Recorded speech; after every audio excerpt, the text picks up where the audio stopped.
Welcome to Something to Talk About from the Bainbridge Island Senior Community Center. We're glad to have you here today.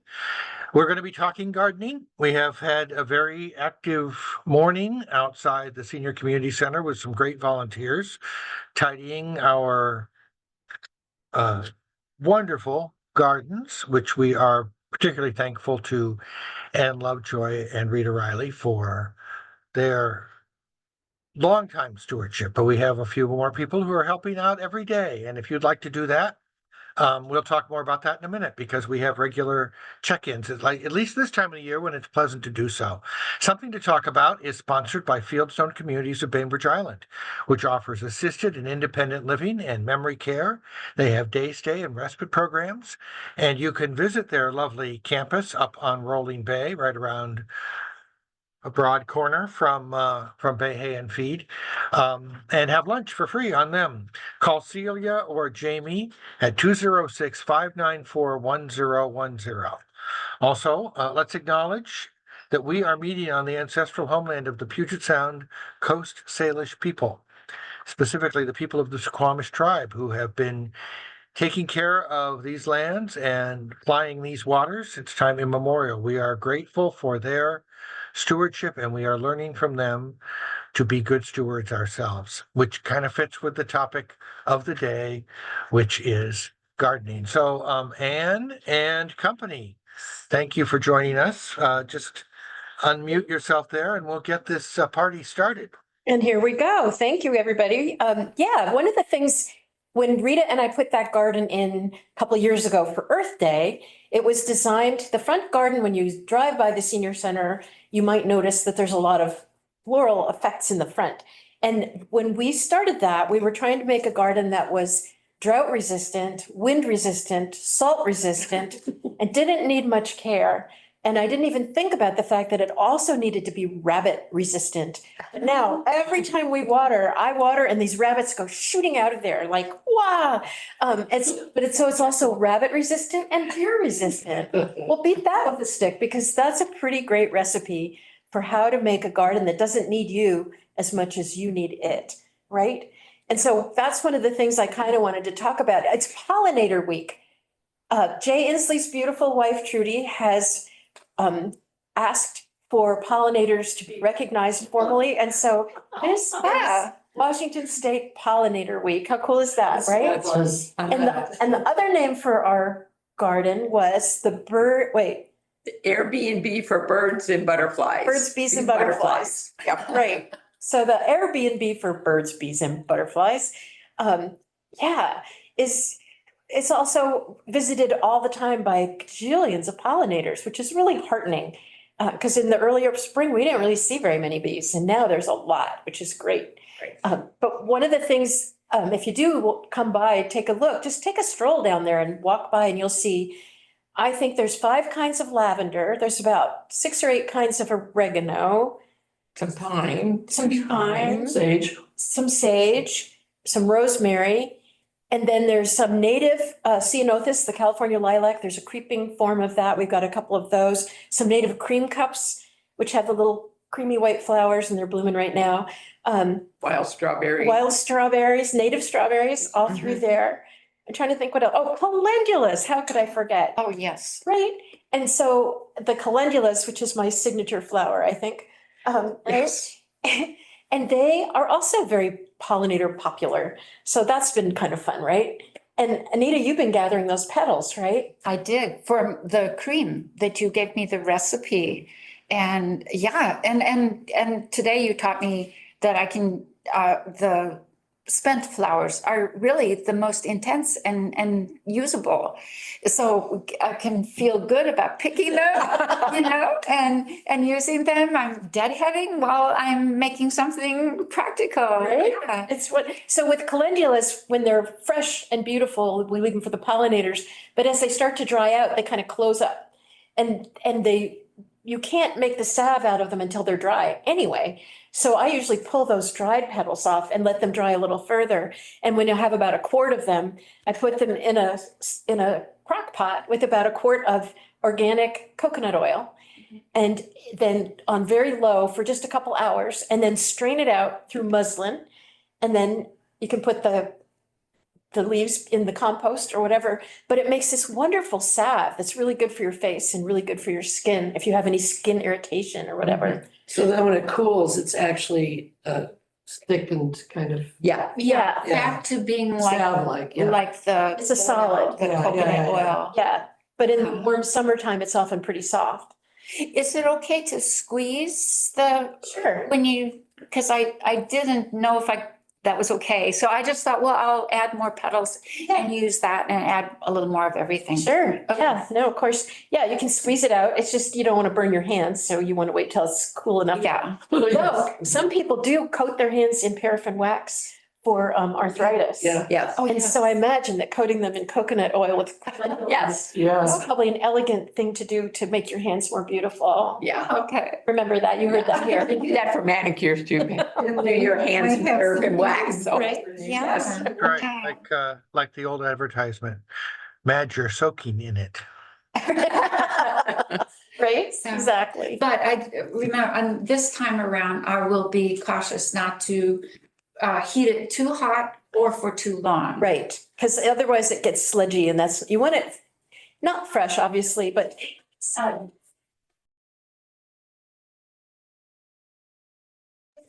but you want to capture them while they're still somewhat fresh, right? So yeah, anyway, that's why we're going to be doing that. The So other I thing want- about so one of the calendula petals. things- I have a wanted- little, or you want to say more about the Yeah, calendula? I do. I wanted to mention that calendula petals and rose petals are both also wonderful things to add to salad. Like you can put them in fruit salad, you can put them in a green salad, and they look elegant and they taste really good and they have full of phytonutrients. So that's another way you can enjoy this incredibly giving flower, right? Right. And they do bloom almost every month of the year. That's why they're called calendula. It means calendar flower. So they're something that, they'll putter along in a mild winter. They might be blooming they really do bloom kind of all year round. Yeah, I was watching them through the season as I would walk into the building. And I felt like that was my contribution to the senior center, because that was my first gardening kind of helping. And I trimmed those back, deadheaded them really up into November, I think. And so when they came back lush, this is And great. then you want to, toward the end of the season, you want to let them set some seeds so that they'll have a new crop next year, Right. right? Yeah. Are you saying they're annuals? Yeah, they bloom out and then they die. Oh, So, but if you keep cutting them back, all the annuals, their mission in life is to produce. yeah, yeah. And if you don't let them set seed, they'll just keep puttering until they finally give it up. They Okay. get really leggy and funky. Yeah. But yeah, they might be 2 years and a good year. Okay. Well, these came back looking good. Yeah. No, that's great. Did you have a question, Linda? I would assume the deer eat them. I haven't had them eat them, but they Okay. might. That's our problem, is all our neighbors have erected fences and all the deer now comes on our property. Yeah, we haven't, the deer do walk along here and eat stuff, but because what we have in our front garden that we were talking about, it's a lot of the hardy herbs and they don't eat those. And they don't eat a lot of the very strong fragrance plants. They do eat roses. Yeah, I was gonna say, you could just put out some roses and then they leave your calendula alone. They're so expensive. Yeah. But yeah, planting to keep deer from eating everything in your garden is a little bit hard when, as you say, the pressure builds because all the places they used to consider their home are being taken over by other houses. and Well, stuff. here's the funny thing. We were mostly rural and then the property got sold when the woman unfortunately died. Her siblings sold all of this property. It's now homes. The deer are having triplets instead of twins. Mhm, They're eating the gardens. right. Yeah. So when you set the smorgasbord out, that's And when they're really hungry, they'll eat anything. exactly. And the very young deer will eat almost anything too. They're indiscriminate eaters. So they might try something, but they don't usually eat all of it, right? They'll take a few bites. And as they get older, they're like, nah, that was nasty. I'm gonna try something else, right?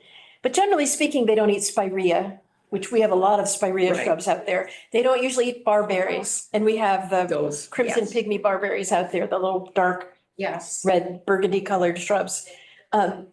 And they don't usually eat the ceanothus, the California lilac, which has kind of almost a waxy, leathery kind of leaf. What do you say? Yeah, very. And they don't usually eat, I've never seen them eat that.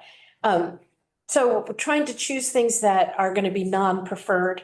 They'll go somewhere else. They'll go across the street to the park and chew the grass or whatever. Do they usually leave plants with thorns alone? Yes, for the most part. Roses. But, well, Oh. the roses, they can pull the flower off the top. Oh, Yeah. And you can see them doing that with their little teeth. Right, Right. so yeah. And also the stems that the roses are on are usually don't have, I mean, the thorns are usually on the mature stem and not on that Yes. soft bud stem. So they're freebies, right? And that's why regular barberries too are good. If you want to plant in a hedge around the house, Yeah. they're lovely, but they've got some spiky thorns on them. So Which you would notice if you back into them. Just ask me how I know that, right? Yes, yes. Yes. Or even I remember from being in school as, elementary school. And then people who didn't want children crossing through their yards to get to school, they would put, instead of a fence, they would have barberry. Seemed so unneighborly. It's called barberry, B-A-R. Barberry. And it's, or berberis, berberis. I spell better with my fingers than my thought, right? Anyway, those are tough, enduring shrubs Yes. from like Turkey and Iraq and Iran. And the berries are edible. The flowers are lovely and very fragrant, but they're very small. And they're very pollinator friendly, which is great. It's interesting when plants from all over the world are still attractive to pollinators that are native pollinators. But a lot of pollinators are generalists and they'll take whatever's going, yeah, right? they're not particular. But they do love herbs. Almost all the hardy herbs seem to be very popular. I was going to ask, would it be okay to put some labels out on the plants out? Yeah, I mean, we I would- thought about it. I would Yeah, love it. We thought We did it at the library for years and they walked away, I you know. know, and yeah. so it seemed hardly worth it. But yeah, I guess we could, Could we try it? Maybe. Here's make it an Eagle Scout project because when my son approached the National Memorial, they said, why don't you label the plants that Junko, planted and that they would have been metal posts, right? And metal, yeah. Yeah. But then instead they opted for a much harder project, a 6-year Eagle Scout project. He built the covered bus shelter at the National Memorial. It took nice. 6 years Mhm. because he had to fundraise. That's a good So- idea. Plant stakes are difficult because if they're small enough, the birds, sometimes crows will carry them off if they're metal, but they Okay. often do. If they're wooden, they rot. They're really easy for people to pick up and read it and then put it in the wrong place Oh, yes. or walk off. Or with think it. it's funny. Yes. To put it in the wrong That too. place. It So- has to be a and- long post. then. No one has ever invented a plant identification thing that's actually safe to attach to a plant. Because if it's a woody plant and you put wire or anything on it, it will constrict. And you can see plants that are Yeah, have been yeah. killed by Yeah. somebody not, even a nursery tag, if you leave it on too long, those plastic tags will bite in and Yes. cut the branch. So Yeah. it's a problem. Part of it might be to make a key.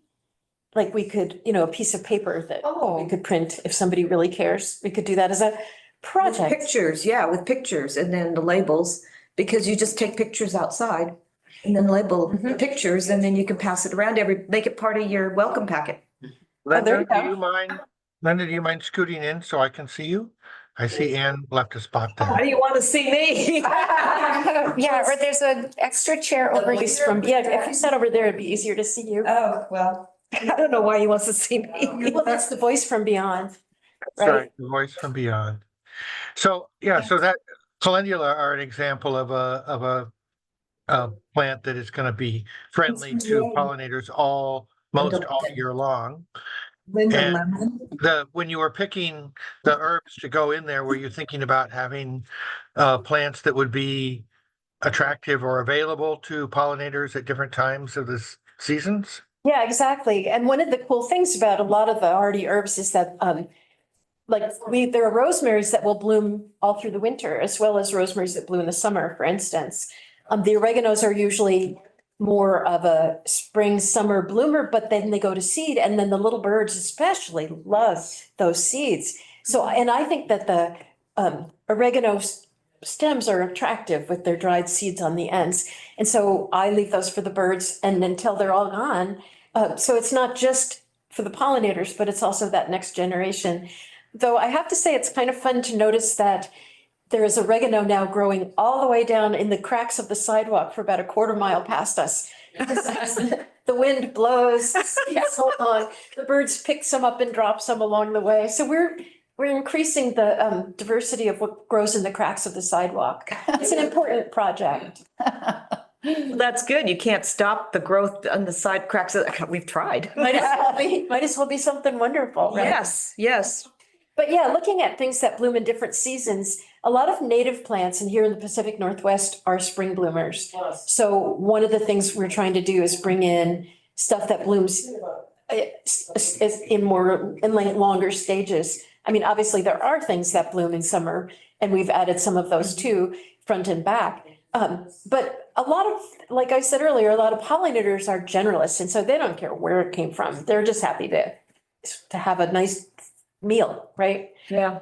I have to ask you, I know of a plant that blooms all summer, but I don't know if it would be appropriate. Is in the Midwest, we called it gas station lily. I think it's Stelladoro, No, it isn't Stelladoro, but it is a daylily. a daylily. But the daylilies that bloom all over the Midwest and the South actually came from Europe, but they are actually Asian.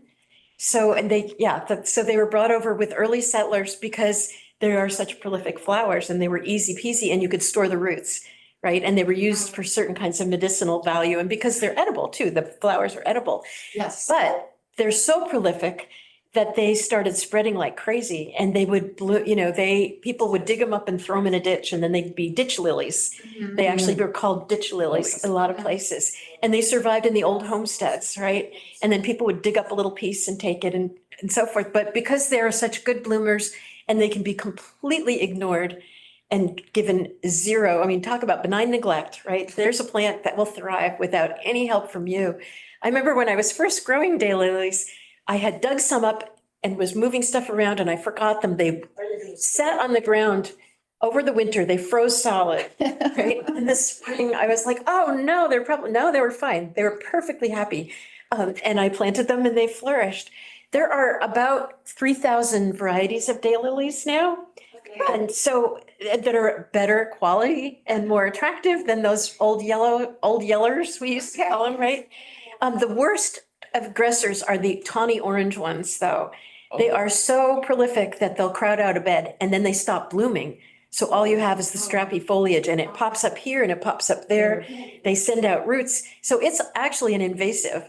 Well, what are they're kind of miniature ones and yellow. Yeah. And I didn't see them, maybe the last 30 years. And then I saw them everywhere and that's, especially at gas stations, as I said, No, those may be, I mean, there are, like I said, there's thousands. Okay. So Stelladoro was one of the first miniature yellows that was Okay. pretty stable. But there are probably 15 or 20 that could Wow. be that. Okay. But again, they're so prolific that is why, you see them everywhere because you can chunk them up, pass them around, right?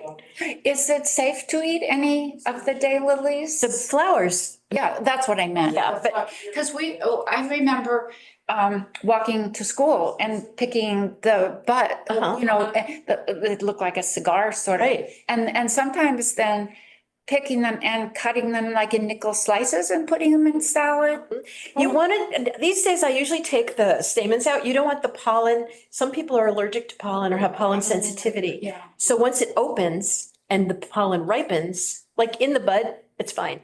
But once they open and the pollen gets sticky, you want to take those out just so you don't trigger an allergy to anybody, right? Okay, good to know. Yeah, Okay. it's So would you something. drop those in salads like nasturtiums or Yeah, no? exactly. So you can empty them, take the stamens and pistil out and then put some chicken salad in there or something like that. And they look really pretty. And a scattering of calendula petals. Andy. And some pansies. Have a flower salad. Anita, you crystallized some little violets or violettas, right? Right, I called them little Johnny jump ups. Yeah, I still have a little jar of them and thank you for telling, because I was so careful to look for pasteurized egg white because I didn't know how long they would keep if I wasn't careful about that. And then, so yeah, it took me quite some time to paint them all and then sugar them all. Yeah, I wish I had eaten them all up because, it's like, oh, how long can I keep these? And they do so much work. It's like, I don't want to just compost them. Yeah, if you do have to check if you've had like sugared, if you've candied peel, fruit peel, for instance, or flowers, always look because if they do start to go, they get a little black mold around the moistest part. Oh, these don't seem, well, in the jar and I dried them well, Right. but they've paled or they've lost all that pretty color. Yeah. Yeah. But do you think they're still okay then? Well, it's candy, basically. Okay, You know, okay. yeah.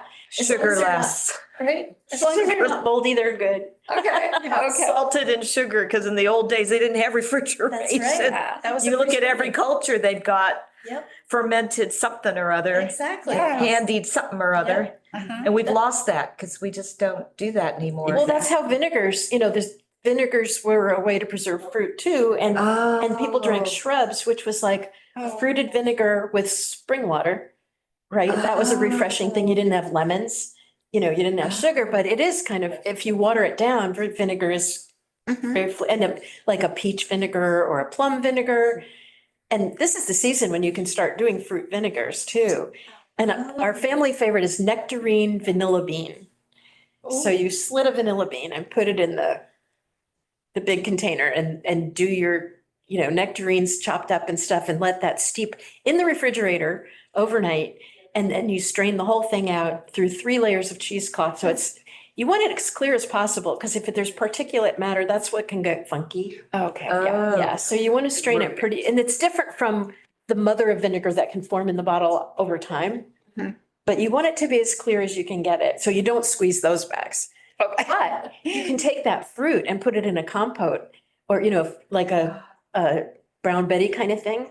And it will be tart, sparkly, a different kind of flavor, more like a rhubarb thing than right? So that's kind of yummy, another way to use that. Yeah. We were going to talk a little bit about tomatoes too, because I've had a lot of questions about why are my tomatoes so sad? And it's like, well, let's talk about weather. I mean, it's so funny because the early prognostications were that we were going to get a really hot, dry summer, Yeah. another big heat dome. And it was like water, water, water. And actually that part is still valid because it's super dry. If you dig down, it's really dry. But the heat luckily has not happened and it doesn't look like we're going to get a heat dump, but don't. We passed it along to somebody else. Mhm. But what does happen though is that our cool nights, which are lovely, mean that tomatoes are not happy. And peppers, eggplants, all those heat lovers that need to be, they like 55 degrees and up. Well, it's still down in the 40s at night. That's true. It was 42 the other day and I was looking at, and so the foliage on some of the tomatoes gets dark when it's trying to protect itself. It's trying to put on a winter coat kind of like, and that's not what they do, right? So they just aren't very happy. So, yeah, what can I tell you? Year for it. Well, probably not. But what you can do if you have the time and energy is like, I use bubble wrap and put the bubbles on the inside, wrap it around the cage at night Uh-huh. and just take it off in the morning. Or leave the top open anyway so it can breathe, right? But that will give a surprising, like about 6 or 7 degrees of heat. Keep them that much warmer. Also, it's, I've had much better luck with ones that are in large containers. I mean, 35 to 50 gallon containers, like a tree pot, than in the ground, which is cold. But the pots being above ground, and usually they're dark, they absorb more heat and they retain it, because that's a pretty good chunk of Yes, material. yes, it is. Right?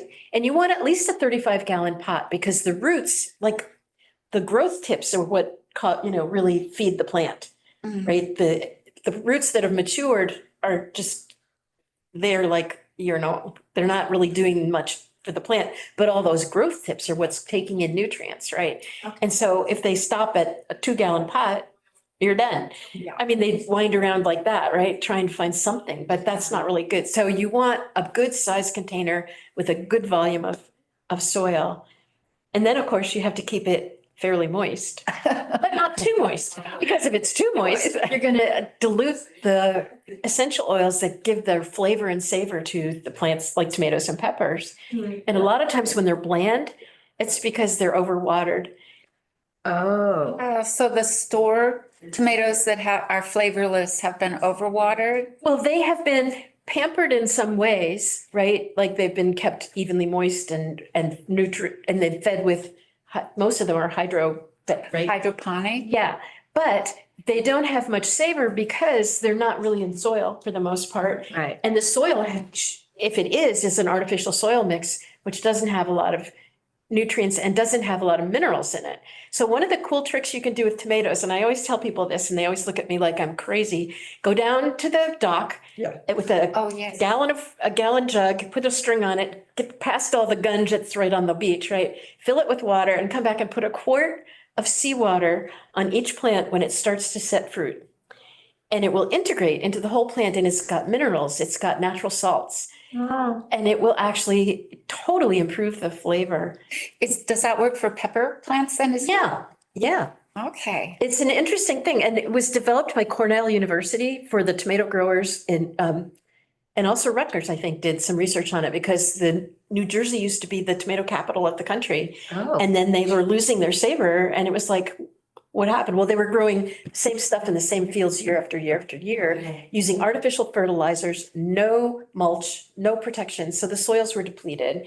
And then the fertilizers they used didn't have the kind of nutrients that will build flavor. So compost is the other way to go because compost is great for building what's called bricks or the natural sugars. And so bricks, it's BRIX, makes everything taste better, whether it's, tomatoes or turnips, it doesn't matter.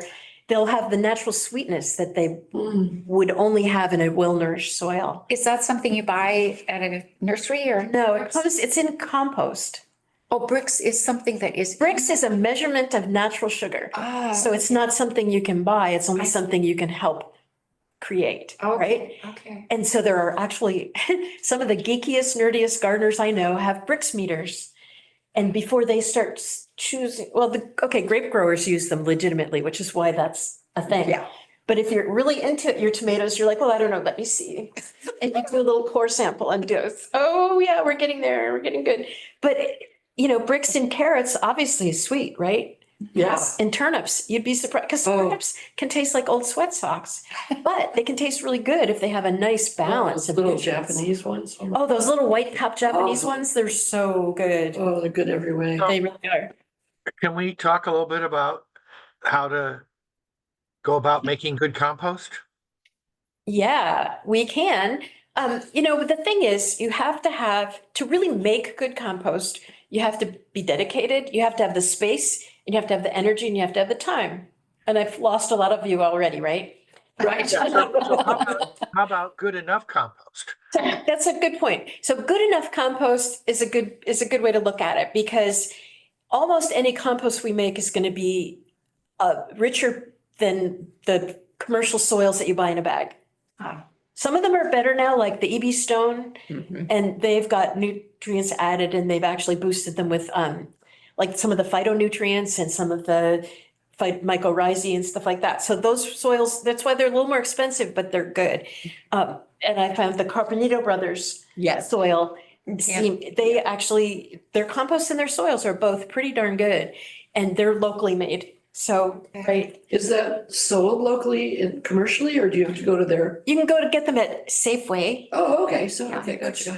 That's close enough for me. So that's commercial. Yeah, otherwise they have a big farm out in Kent. Right. But if you're gonna buy compost, you really wanna, the place that we've been using at the library for the last couple of years is Indigo, which is, I think technically they're in Kingston, maybe. I think they're right along, They're right, between Suquamish and Paulsville. yeah. On that, I mean, you don't have to go there. They will bring you. We've been getting 20 yards every year from them for the last 3 or 4 years. back road from. But you can look them up online and find, and call them up. But I think you can go take a small truck and fill that Yeah, or too. have it delivered, which is always my option. But yeah, that's really reliable and good. To make really good compost, it also, the more ingredients you have, the better the nutrient base, right? Yeah. And the more control you have over the ingredients, the less problems you're gonna have with like pesticides that, like if people bring you their lawn clippings and they use horrible lawn service, Right. it's gonna be full of stuff that you don't want. Right. There've been some real giant disasters around that kind of thing. So now a lot of compost places are much more rigorous about what they allow into the mix. But yeah, it just, you can certainly make it. If you're gonna make it, the basic thing to think about is the smallest effective size is like a cubic yard, 3 by 3 by 3, right? And so if you can start with that and pile, we just say sort of brown and green, right? And I always start with soil because the worst, crappiest soil is more excitingly nutritive than most commercial soil, right? So dig up some soil, put it on the bottom, and then start layering on green stuff and then brown stuff, right? Which basically is carbon and nitrogen. And so if you're thinking about leaves, if it's big leaf maple and stuff like that, I shred them. But even at this time of year, you can just put weeds in, as long as they haven't gone to seed. If they have, cut the seeds off. But put your weeds in and grass clippings and maybe no more than 1.5 or 2 inches, because too much grass clippings will get, starts rotting in place, and the anaerobic rot is not where you're going here. No. We want air. I've had that experience. Yeah, I think most of us have, where you leave, you mow the lawn and you don't do anything about it and the pile sits around for a while and then it starts to smell and then it starts to steam. Yeah, that one. But if you mix in some dry stuff, which might be, dried garden material, or it might be straw, right? Not hay, because you don't want the Yep. seeds, but straw or dried leaves or whatever. Newspaper?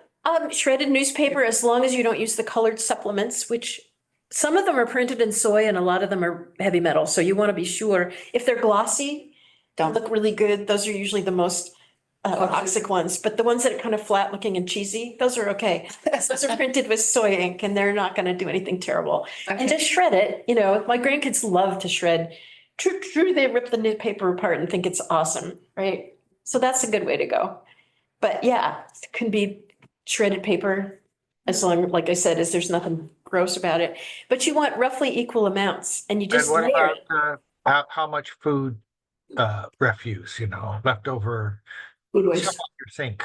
Well, here's the thing about the food refuse is like, a lot of times it's very attractive to rodents and raccoons and stuff like that. So if you're doing fairly small amounts, like the little silver bucket that we all have, you can put that in a blender and buzz it up into a puree. And very few people are interested in going through your garbage to find the puree.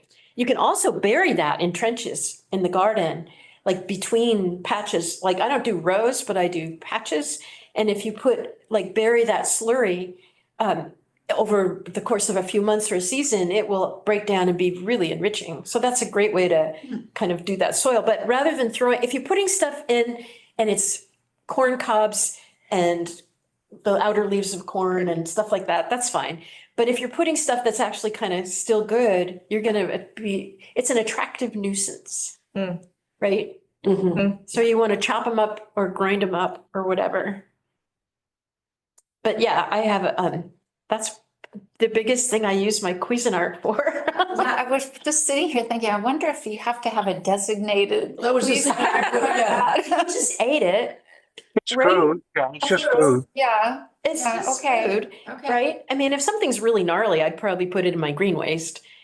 But a lot of times it's the carrot tops or the onion skins or the Mhm. Yeah. 2 cloves of garlic that were kind of gross or whatever.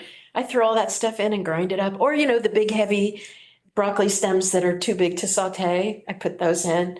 And used coffee grounds, do you combine in there? Well, used coffee grounds are very precious because they're high nitrogen. They're like 911.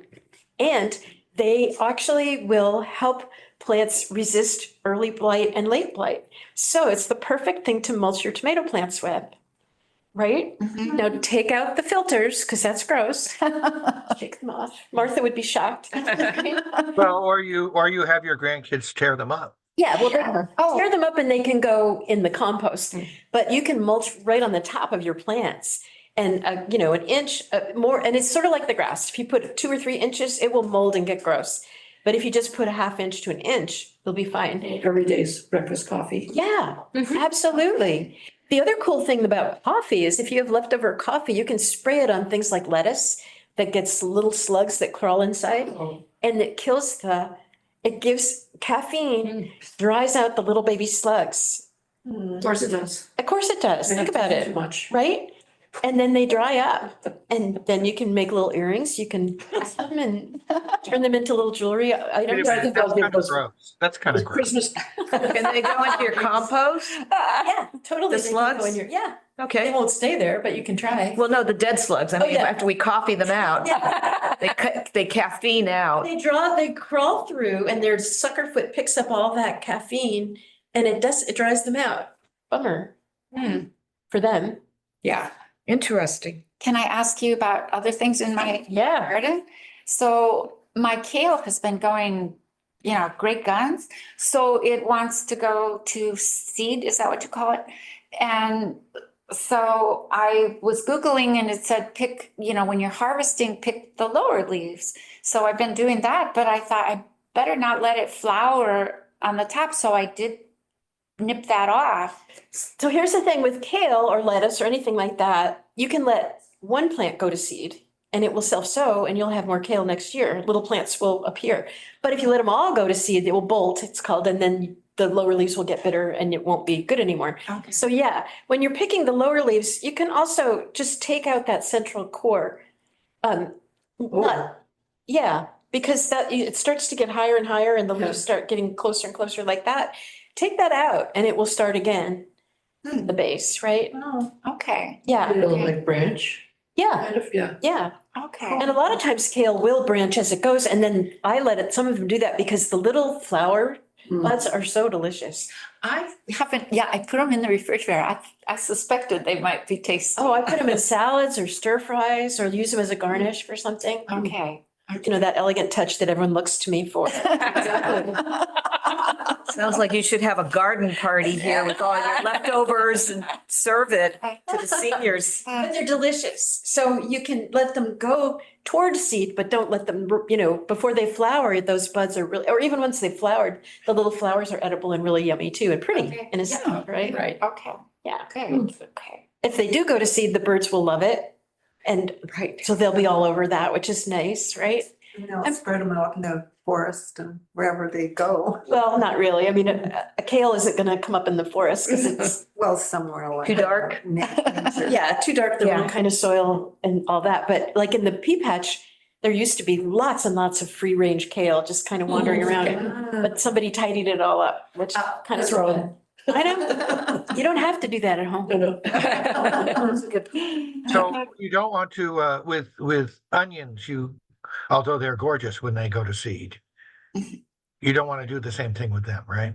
Well, it takes a number of years to get an onion from seed to size up enough to be, it'll be a green onion in a couple of years if you want that. But, that's why you buy onion starts because somebody's already done that waiting work for you, right? Oh, okay. So some things will be a lot quicker off the mark, but the onion family, they take a while. So yeah, no, but again, somebody will eat the seeds and they're pretty, right? They sure are. Yeah. With my garlic, I've been keep watching and hoping I'll get those scapes. Uh-huh. And now I planted it in January and I still don't have scapes and I was kind of worried, is it getting late for? They'll come or they won't, but do you have leaves on the garlic? Oh, yeah, it's about this tall and it's looking good. Yeah. Okay, Good. Can't the leaves be used to flavor? Yes, you can use them, especially the smaller, thinner ones, and you just chop them up like chives, basically, right? okay. Yeah, they're good. But once they get big, they get a little tough.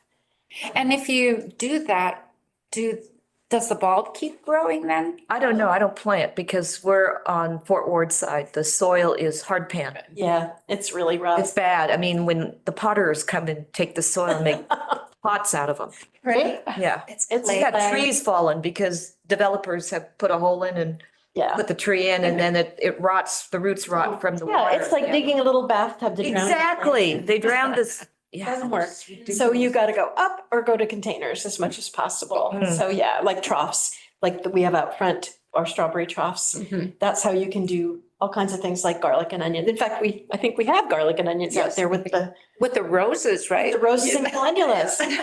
So a lot of the organic growers say that that onions and garlic are good companion plants for roses. Ah. And the idea, I think, is supposed to be that they're going to chase away the people who want to eat the roses, but I don't think that's true. But they're compatible in terms of one is a bulb and one is a leafy top growth, and they use different nutrients. So they're not competing for the same thing, Yeah. right? Okay. So That don't repel the deer. I don't think so. Though I have to say the deer have not been eating these roses that we have in our They're troughs. munching on the tops of mine. Yeah. Oh, So, yeah, one thing, there's something called skid, which is kind of gross, but it's sourced animal blood powder. And you can spray it and it's very repellent.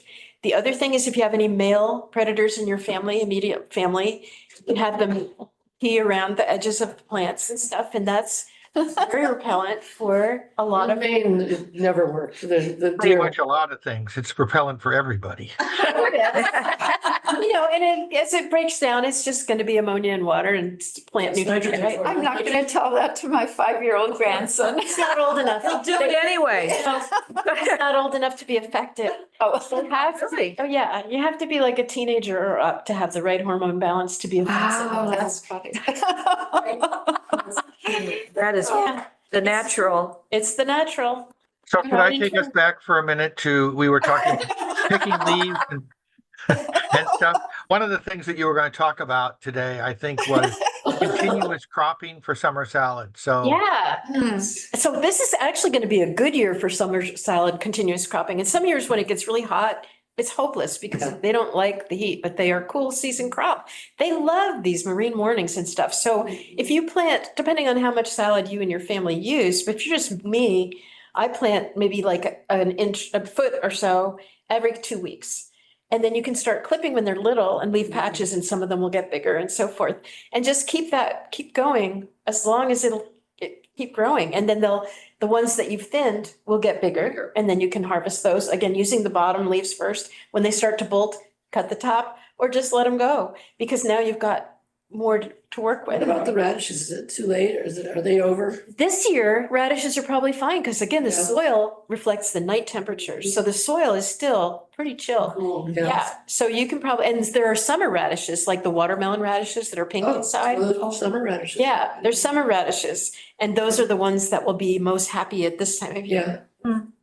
And they should say on the I'm packet. so fond of radishes. Yeah. Those little baby turnips. Well, have you tried, there's those Easter egg radishes too, which are different colors. They're really pretty. Oh, and the Like watermelon ones. And the watermelons are white on the outside and The pink on the Fresh inside. Market ones are one of my favorites. Those little, they're red and white, Uh-huh. Yeah. a little The bit longer. They're like a little, carrot, like, yeah, they look like thumb shaped kind of. yes. And those, So good. they're cool season crops, so Okay. they should probably still be okay. And again, you do some every couple weeks, right?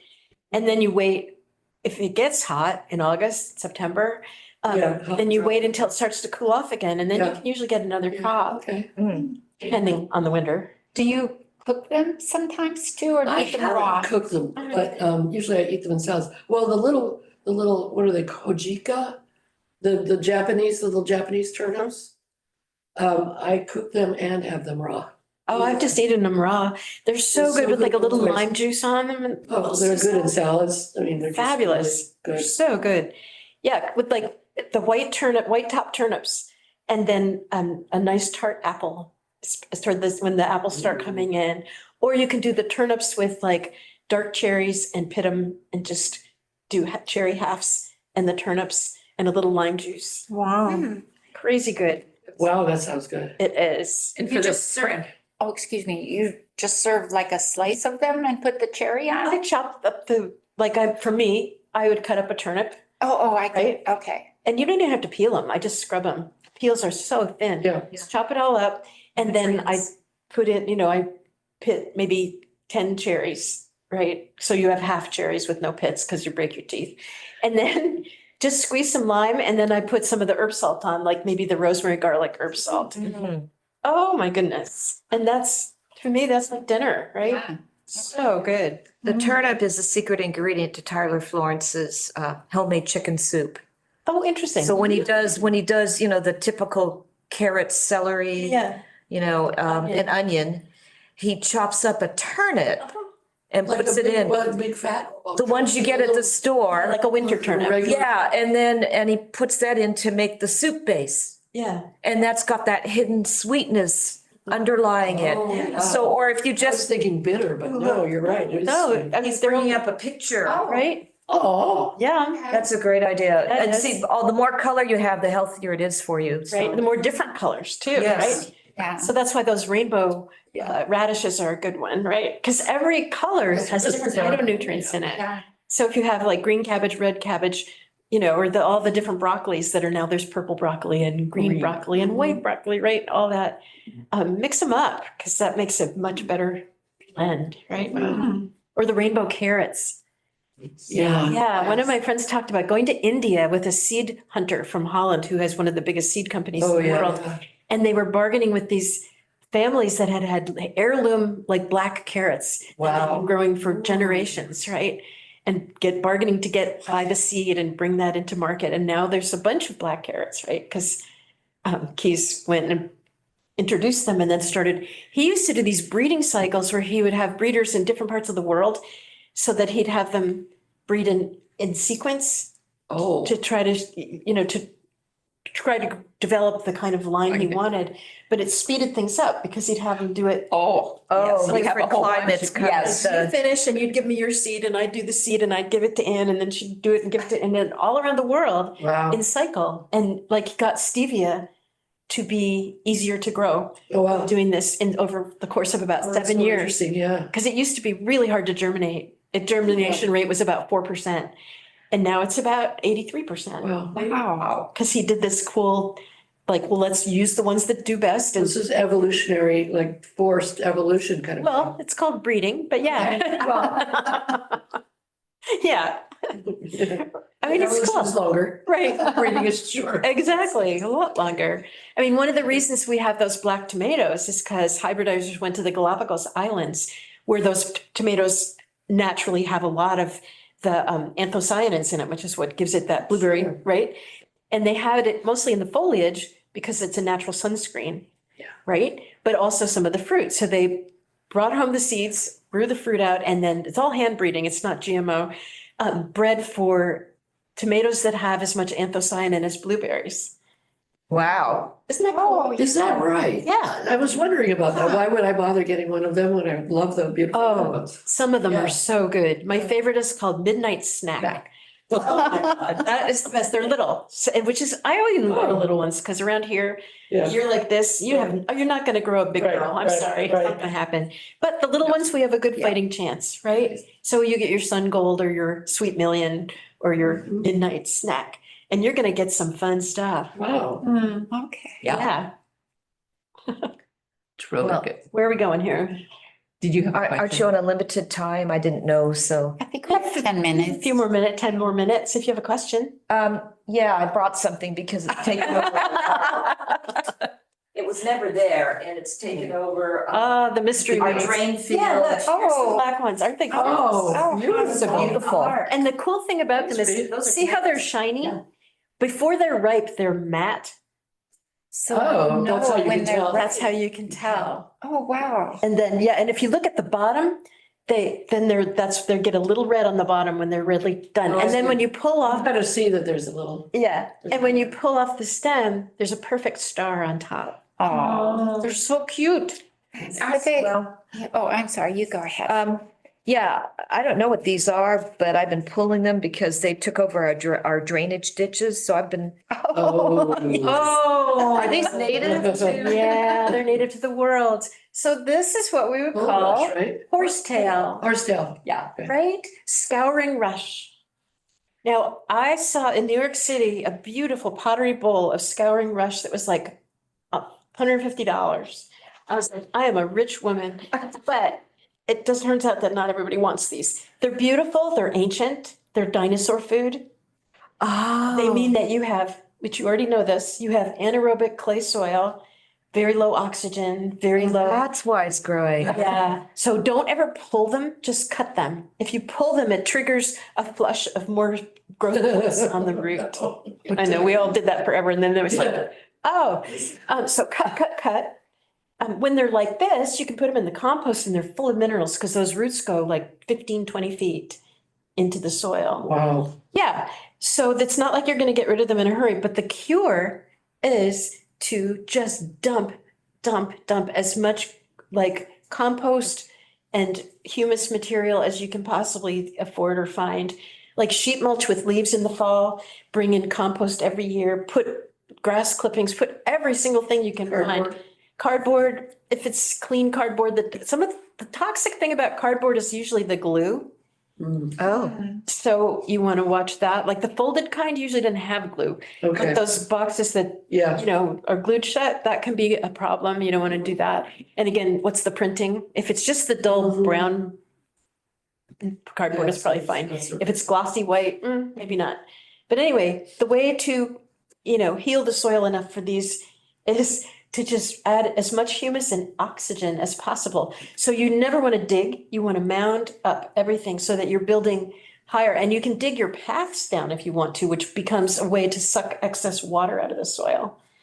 So excavate the path and put it full of gravel and run it off. they're growing on gravel. Oh, yeah. All of our ditches, Oh, yeah, they will. that But the gravel. point is, so will the water flow. So if you have mounded beds and excavated paths that are full of gravel, it kind of directs the water out of the mounded bed. I mean, it'll still be plenty of moisture for those plants, but you don't want them to be sitting with their feet in, you know, soggy clay. So these, yeah, sorry. Like that's the only thing. I don't know where they came from. We never had a problem until 3 years ago and they just took over. We've No, lived they at that property for They were 30 always years. there. Yeah, they were always there. They were always there. They're everywhere. Oh, They're around the world. Yeah, well, circumpolar, but yeah, Are there different varieties? there are. We have 3 species native to the Northwest. And native people use them as, they're called scouring rush because they make great little scour pads Yes. if you're into it. Yeah. And they are quite lovely in an architectural kind of way. But yeah, no, they don't share. I like that they're dinosaur food. That helps me like them. Yeah, I mean, and Yes. they're gorgeous, right?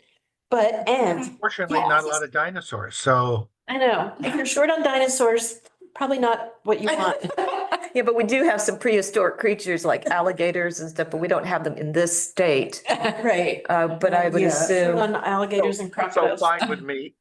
right? I know, Okay. also fine with me, but yeah. Do they go to seed then? Do the Yes, birds like they them? spore, they sporulate, so you can see. Like Yeah. they'll form little spore pockets and then the wind will carry them. That's how they spread, They were probably there in the first place, but Okay. like way down deep, right? probably, And yeah. then so whoever cleared your property probably cleared off all the soil, That's true. stripped it down. That's what they do, right? And then brought in 2 inches of something and threw it on top and called it good. Oh, Right. okay. Yeah, so the native soil, like Fort Ward is, all the ditches are full of this stuff. Yeah, that's where I live. Yeah, Uh-huh. yeah. Well, also Peterson Hill, I mean, anywhere there are ditches, there's horsetail. Oh, It's just part of the flora. Now, you can do some fun things with it. Like there's a plant called Verbena bonariensis, which is a tall, skinny, tall, skinny stems with bright purple flowers, and it blooms late summer into the autumn. And a pencil plant, some people call it. It's really cute. And it doesn't take up much space. But if you shake the seed of that around, they'll grow up through the horsetail. And also, forget-me-nots, which bloom all over the place, right? I pull them up and it's like a salt shaker. You just take that dried plant, shake it around, and you'll have this foamy blue, you know, in a place where you can't get rid of them, you might as well join them. And so find Yeah. plants that will be compatible with that. The other thing you'll probably find a lot of is buttercups. If they haven't found you yet, they will. yes. And those spotted buttercups are also a plant that, this is hilarious, but people in other parts of the country pay for them. I know, right? And again, I'm like, I'm gonna start a nursery. But yeah, So the buttercups also love the soggy soil. The best way to get rid of them is to wait till it freeze. And after the soil thaws, you use this little teeny fork thing. That's a fork weeder. They're little. And you pop one out and they're attached. It's like pop beads. You pop one out and follow the next to pop that one out and follow the next and pop that out and you can reel them up and get a ton of them because they just like strawberries. Yep. They crisscross in that same way. So that's, but after a frost and then you get the thaw, you can get them out by the whole root, which is cool. That's my like crawling around on my knees thing in January or February, right?